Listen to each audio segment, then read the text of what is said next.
এই ছোট্টু, হ্যাঁ ভাই বলো। কিরে এখনো একটা দেয়াল গাঁথতে পারিস নে? এই তো কাজ তো চলছে। আজ কাজ শেষ হবে তো? না না, আজকে তো মনে হচ্ছে না যে কাজ শেষ হবে। শেষ হবে না মানে টেনে কাজ কর। যতই টেনে কাজ করি আজ এই কাজ উঠবে না, তোলা সম্ভব নয়। জোরে জোরে হাত চালাও, বুঝলা? দরকার হলে এক প্যাকেট বিড়ি আমি এনে দিছি। ভিড়িয়ে নেবা, তাহলে মনে হয় আজ কাজ উঠে যাবে জানো। হ্যাঁ, ওইটাই তো হচ্ছে তোদের রেডবুল না। দুটো শুকটার নাম আনলে তো তোদের আবার ইঞ্জিন চলে না। ঠিক আছে, কাজ কর, আমি আনছি। ঠিক আছে, তাড়াতাড়ি আসবা। কি গো চাচা, এখনো কাজ করতে পারো নি? একটু টেনে কাজ করো চাচা। ছি ছি ছি। জান, ময়না পাখি, একটা চুমু দাও না, কেন রাখছো বাকি? আরে দাও না একটা চুমু, কেন এরকম করছো বলো দিনি?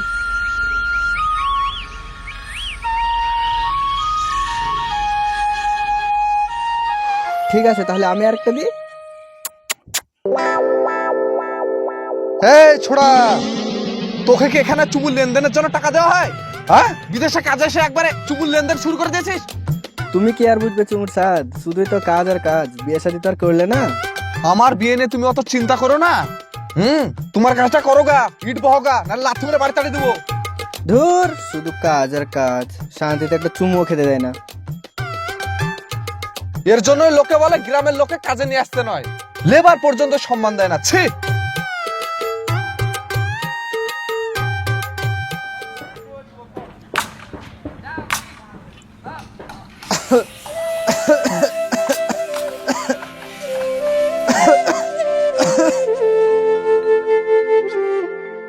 কিরে, তো শরীর খারাপ, জ্বর এসেছে, আবার কাশছিস, আবার কাজে এসেছিস? ভাই, কাজটা তো আজকে শেষ করতে হবে, সেই কারণে আজকে এসেছি। হ্যাঁ, কাজটাও দরকার, কিন্তু শরীরে তো একটু খেয়াল রাখ, তাই না বল? কাজ তো সারা জীবনে পড়ে আছে। যার বাড়িতে আই বড় বোন আর অসুস্থ মা আছে, তাকে তো কাজ করতে হবে, তাই না ভাই? সবই বুঝতে পারি রে, কিন্তু কি করবি? দেখ, যদি ভালো লাগে কাজ কর, নাহলে করিস না, অত চাপ না আজকে। ঠিক আছে ভাই।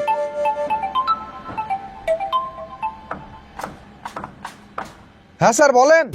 হ্যাঁ বলছি, কাজ কত দূর হইলো? স্যার, দক্ষিণ দিকের গাঁথনিটা কমপ্লিট হয়ে গেছে, উত্তর দিকেরটা চলছে। এখনো উত্তর দিকে গাঁথনি হয়নি? এত ঢিলে মুখে কাজ করলে হবে? কাজটা তাড়াতাড়ি করো। ঠিক আছে স্যার, তাড়াতাড়ি কাজটা করছি। ইঞ্জিনিয়ার সাহেবকে এসেছিল? না স্যার, ইঞ্জিনিয়ার সাহেব আসেনি তো। দেখো আসবে, কালকে আমার সঙ্গে কথা হয়েছে। ইঞ্জিনিয়ার সাহেব আসলে কাজটা ভালোভাবে বুঝিয়ে দিও। আচ্ছা ঠিক আছে স্যার। আর হ্যাঁ, হোয়াটসঅ্যাপ গ্রুপে ফটোগুলো পাঠিয়ে দিও। আচ্ছা ঠিক আছে স্যার, ঠিক আছে। হ্যাঁ ঠিক আছে, আমি বিকেল বেলায় থাকবো অফিসে। আচ্ছা ঠিক আছে স্যার, আসেন। ভাই, মেডিকেলটা কই? এখনো কিন্তু পাইনি। দাঁড়াও, এই তো অনলাইনে অর্ডার দিয়েছে, 2-3 দিন তো টাইম লাগবে। তোকে বেশি জ্ঞান দিতে হবে না, চুপচাপ তোর কাজ কর আপন। হ্যাঁ,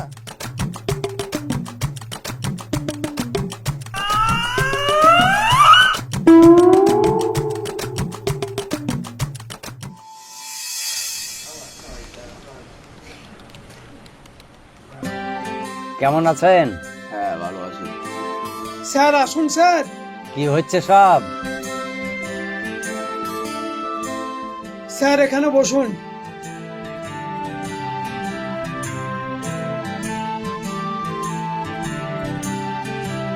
গাঁথনি সব হয়েছে না বাকি আছে? স্যার, পূর্ব দিকেরটা কমপ্লিট হয়ে গেছে, পশ্চিমে একটা কিছু বাকি আছে। এক কাজ করো, কালকে পূর্ব দিকের দেওয়ালটা প্লাস্টার করে ফেলো, আর বাদ বাকি গাঁথনিগুলো সেরে ফেলো। স্যার, দুদিন হলো গাঁথনি করা, এখন প্লাস্টার করলে ভালো হবে না। আমার মনে হয় দুদিন থেমে গেলে ভালো হবে। আরে বড় সাহেব মাথা খেয়ে ফেলছে, দুদিন পর করলে হবে না, কালকে শুরু করতে হবে। ঠিক আছে স্যার। স্যার, বিলগুলো সব খাতার সঙ্গে ট্যালি করে রাখলাম।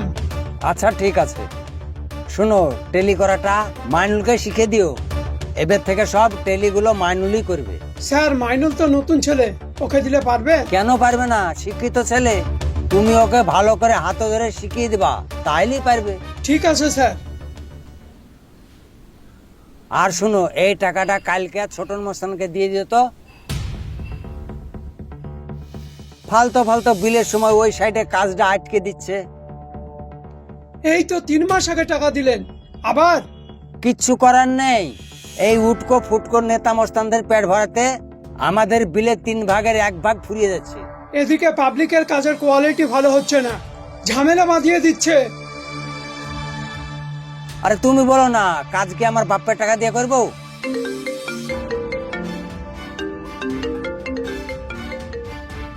হ্যালো, হ্যাঁ স্যার আসছি।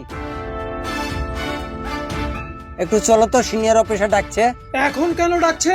এখন কি জন্য ডাকছে আমি না গেলে কি করে বুঝবো? চলো তো। মাইনুল, তুমি কাজের রেজিস্টার গুলো ফাইলে সাজাও। ঠিক আছে স্যার।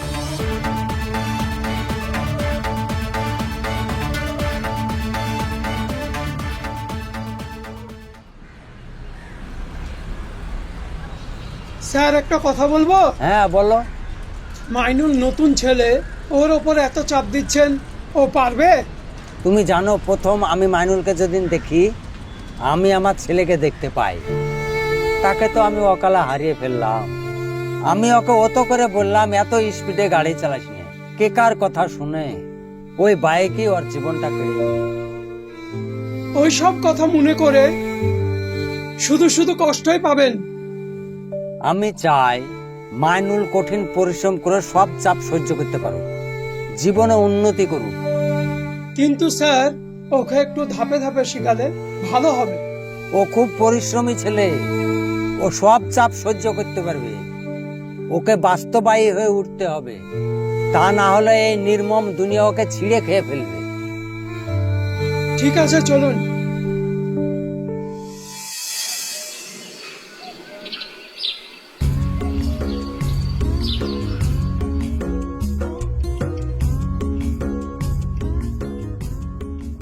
কিরে শামিম, তোর বন্ধু বলে ভালো চাকরি পেলো? হ্যাঁ চাকরি পেয়েছে, এখন মাইনুল খুব ভালোই আছে রে। তোর সাথে কথা মতো হয় নাকি? কি কথা বলছিস তুই? কথা হবে না কেন? এই তো 2 দিন আগে আমাকে ফোন করেছিল। শুনলাম বলে মাইনুল ইট কিনেছে, 2 তলা গাঁথবে বলে বের। হ্যাঁ, ও তো ইট ভাটারই খোঁজ করছিল, আমি তো ওকে ইট ভাটার খোঁজটা দিলাম। তুই তো এখনো চিকরি দোস্ত, তুই জানবে না তো কে জানবে? হ্যাঁ, তুই একদম ঠিক কথা বলেছিস রে। ঠিক আছে, থাক তাহলে। হ্যাঁ যা।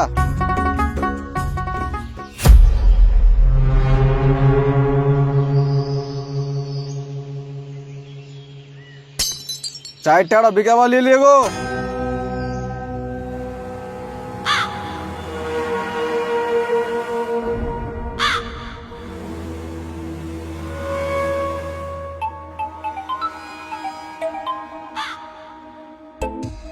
হ্যাঁ বল শামিম, কেমন আছিস? আরে বন্ধু ভালো আছি, তুই কেমন আছিস? হ্যাঁ আমি ভালো আছি রে। আরে বন্ধু, এখন তো তুই ইয়াস করছিস রে। হ্যাঁ রে আস। কি আছে, এখন কি সাইডে কাজ করছিস নাকি? না রে, রুমে আছি। কি করছিস? এই যা কাজ, অফিসের কিছু বিল পেন্ডিং ছিল, তাই তো ল্যাপটপে বসে বসে রেজিস্ট্রি করছি। আরে বন্ধু, তোর তো রুমে গিয়েও শান্তি নাই রে। আরে ভাই কি আর বলবো, এত কাজের চাপ। আচ্ছা বলতো, তোর মালিক তোকে ম্যাচিং ভাবে না মানুষ ভাবে? কি আর বলবো বল, মজবুরি বলেই তো এসব মানতে হচ্ছে, তাই না বল? মজবুরির আবার কি আছে? মাত্র 18,000 টাকা দিয়ে কি বাড়ির কাজও করে নেবে নাকি? তা বেতন ঠিকঠাক দেয় না, তাতে অসুবিধা করে। না রে, বেতন ঠিক সময় মতোই দিয়ে দেয়, কিন্তু মালিকটা আমার খুব ভালো রে, ভালোবাসে আমাকে। আরে তুই কি সব কথা বলছিস? ওসব মালিকের ভালোবাসা না ছাই, ওর কাজ নিয়ে কথা, বুঝতে পারলি? শুন, তোকে একটা কথা বলছি, তোর থেকে একটা কুকুরে যদি বেশি কাজ করে না, কুকুরটাকে বেশি ভালোবাসবে। তোকে আর কি বলবো, এখানে আসার পর থেকে রাস্তার কুকুরের যা খারাপ অবস্থা, তার থেকে আমার খারাপ অবস্থা, জানিস? আচ্ছা, তুই তো কাজ সব শিখে গেছিস নাকি? হ্যাঁ তা অবশ্য মোটামুটি শিখেছি। তাইলে আবার টেনশন কিসের? কাজ মাস ছেড়ে দিয়ে বাড়ি চলে আয়, বাড়িতে এসে নতুন ব্যবসা করবি। ব্যবসা শুরু? কিসের ব্যবসা করবো রে? আরে আমাদের সাথে ক্লাস 5-এ আনসারি পড়তো, মনে আছে তোর? হ্যাঁ হ্যাঁ মনে আছে। ও এখন ঠিকাদারের ব্যবসা করে, অনেক টাকার মালিক। তোর মতনই অন্যজনের কাছে কাজ করছিল, একটু কাজ শিখে নিয়ে ব্যবসা শুরু করেছে। এখন তাকে দেখে কে? আমার দ্বারা কি করে হবে বলতো? কেন হবে না? সাহস করে শুধু শুরু কর, তাইলে হয়ে যাবে। কিন্তু কি এখন তো বিলের সময় রে, এখন এসব কিছু করা যাবে না। আরে তুই এমন ভাবে বলছিস, মনে হচ্ছে তোর বাপের বিলটাই তোকে বার করতে হবে। শোন, তোর একটা কথা বলি, তোর মতন হাজার মাইল পড়ে আছে। আগে তুই তোর কথাটা ভাব। কিন্তু ভাই ব্যবসা তো করব, কিন্তু অনেক টাকা তো লাগবে, তাই না বল? আরে কি কথা বলছিস তুই? 50,000 টাকা থাকলেই তো শুরু হয়ে যাবে। শোন, তোকে একটা কথা বলছি, করলে এখন থেকে শুরু কর, না হলে কিন্তু সারা জীবন ওই রাস্তার কুকুরের মতন গোলাম হয়ে খাটবি। কিন্তু হ্যাঁ, আমি যদি শুরু করি তো স্বাদ পাবো তো? হ্যাঁ, কেন পাবি না? তাহলে তুই এক কাজ কর, তুইও শেয়ারে থাক, একসঙ্গে দুজন মিলে ব্যবসাটা শুরু করি। ঠিক আছে, তাই হবে, কিন্তু তুই তো জানিস আমার পকেট পুরোই খালি। আরে ওয়ালে তুই চিন্তা করিস না, এখন আমার টাকা দিয়ে শুরু কর, তোর যখন টাকা হবে তখন ব্যবসাতে লাগিয়ে দিবি, তাহলে হয়ে গেল। তাহলে বাড়ি কবে আসছিস? দেখি কয়েকদিনের মধ্যে যাবো রে। আচ্ছা ঠিক আছে, যত তাড়াতাড়ি পারবি আয়, আমি রাখলাম। আচ্ছা।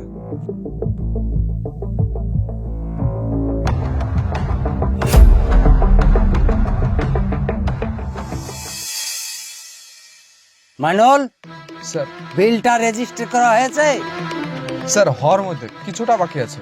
আর তোমার বাকি সবকিছু কাজই তো তুমি বাকি রাখো। স্যার কালকে ওই সাইডের ছবিগুলো তুলছিলাম, ওইতে তো সময় চলে গেল। এসব অজুহাত বন্ধ করো। এতদিন হয়ে গেল একটা কাজে তোমাকে সাইড ছাড়তে পারছি না আমি। স্যার পুরো সাইডটা তো আমি সামলাচ্ছি, তাই না? দুটো মিস্ত্রি আর লেবার সামলানো কি সাইড সামলানো বলে? তোমার সাইডে ছোটখাটো ঝামেলা হলেই তো ইউসুফ সাহেবের কাছে যেতে হয়। স্যার এতে আমি কি করব বলেন? ওই লোকাল লোকদের সঙ্গে কি আমি ঝামেলা করব? লোকাল লোকের সামনে ঝামেলা মানে ইউসুফ ভাইকে ঝামেলা করতে যায়? তুমি মানুষকে ট্যাকেল করা শিখো। আপনার মন আমি কোনোভাবে খুশি করাতে পারবো না। আমাকে খুশি করতে হবে না, কাজের ধরনগুলো সব শিখে নাও, তাহলে তোমারই ভালো হবে। ঠিক আছে স্যার, আমি মাইনুলকে সব শিখিয়ে দেবো। হ্যাঁ, ওকে ভালো করে শিখিয়ে দিও। আমি একটু বাইরে গেলাম।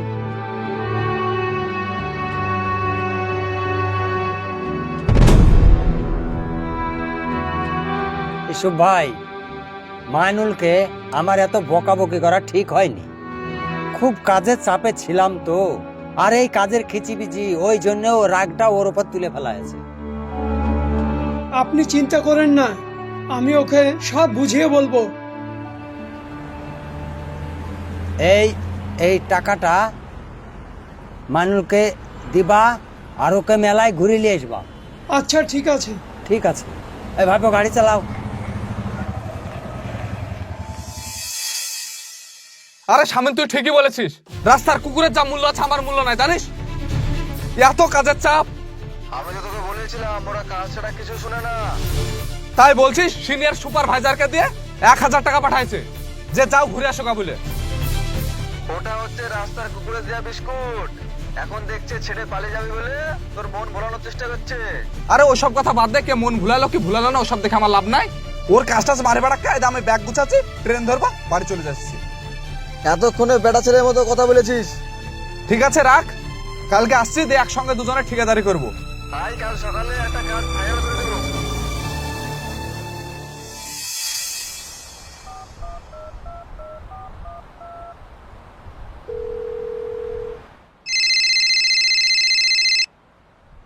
হ্যালো, হ্যাঁ বলুন স্যার। মাইনুলের মোবাইলে ফোন লাগছে না কেন?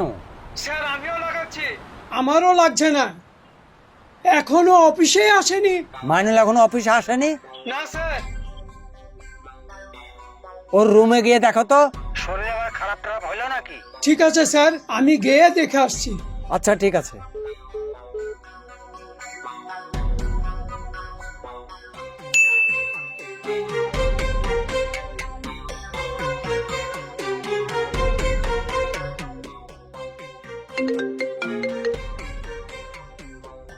হ্যাঁ হ্যাঁ স্যার, বলো। এই মাত্র আমাদের গ্রুপে একটা SMS এসছে, দেখেছেন? না তো দেখিনি, কি হয়েছে? মাইনুল আর আমাদের সঙ্গে কাজ করবে না। কি? হ্যাঁ স্যার, ও এখানকার কাজের চাপ সহ্য করতে পারছে না, ও চলে গেছে, আমাদেরকে ধন্যবাদ জানিয়েছে। কি বলছো কি তুমি?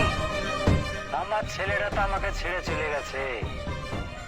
আর যার মাঝে আমার ছেলেকে দেখেছিলাম সেও ছেড়ে চলে গেল। সত্যি আমি খুব খারাপ মানুষ। স্যার, আমি কি ওকে বুঝিয়ে নিয়ে আসবো?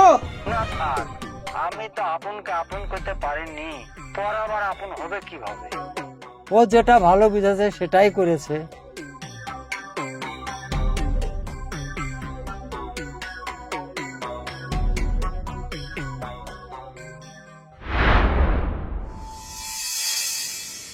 ধন্যবাদ শামীম, সেদিন তোর কথা শুনেছিলাম বলে আজকে আমি এই জায়গাটায়।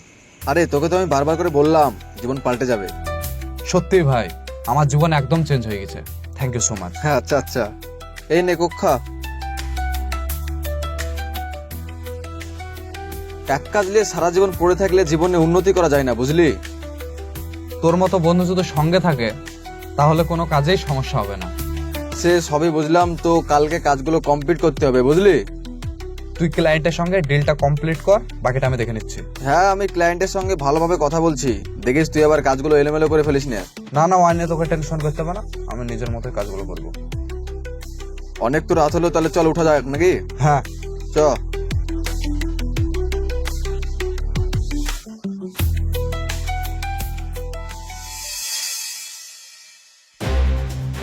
এত টাকা খরচা, এত খরচা কিসের বল? এত টাকা কি করলি তুই?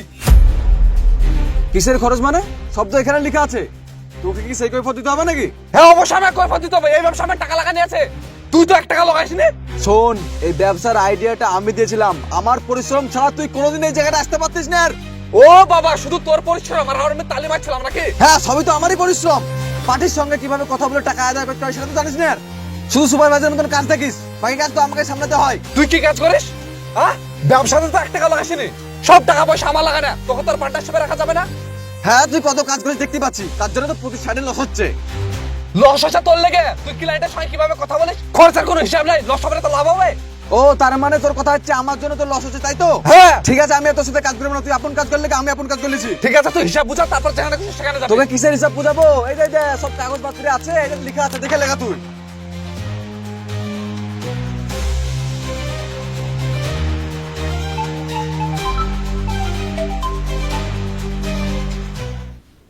হ্যাঁ, আমাকে আর কিছুদিন সময় দেন, 1 মাসের মধ্যে আপনার টাকা শোধ করে দেবো। এই মুহূর্তে আমার কাছে কোনো টাকা নাই। আপনি যদি জোর জবরদস্তি করে আমার বাড়িতে আসেন তাহলে আমার কিচ্ছু করার নাই।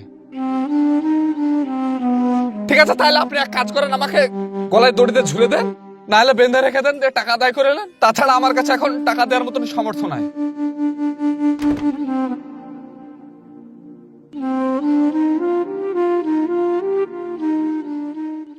চাচা, আমাকে 7টা দিন সময় দেন, আপনার টাকা আমি শোধ করে দিচ্ছি। এবার আপনার পাকা কথায় রইলো, 7 দিনের মধ্যে আপনার টাকা আমি শোধ করে দেব।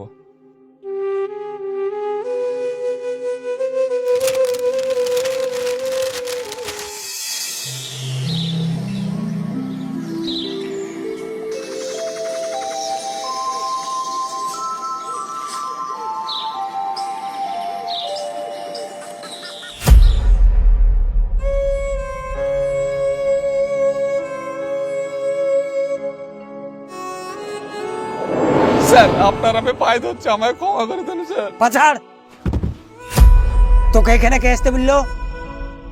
স্যার, আমাকে একটা সুযোগ দেন, আমি পুরো শেষ হয়ে গেছি। এই, তোকে আর কে সুযোগ দিবে রে? তুই আমার বুকে গুলি করতে চাইছিলি, গুলি আমার বুকে না লেগে সাইড দিয়ে বেরিয়ে গেছে। আবার তুই বলছিস তোর হাতে আমি বন্দুক দিব?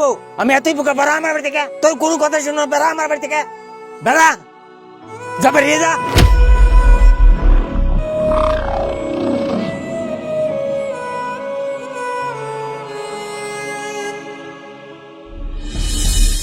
বিশ্বাস অর্জন করতে বহু সময় লেগে যায়, কিন্তু সেটা ভাঙতে একটা ভুল পদক্ষেপই যথেষ্ট। আর যখন বিশ্বাস ভাঙে তখন শুধু একটা বিশ্বাস নয়, বুকের সমস্ত হাড়গুড় ভেঙে গেলে যেমন কষ্ট পায় তার থেকে অধিক কষ্ট হয়। তাই কারোর বিশ্বাস ভাঙবেন না। সো ভালো থাকবেন, সুস্থ থাকবেন, দেখা হচ্ছে আপনাদের সঙ্গে আবার নেক্সট ভিডিওতে।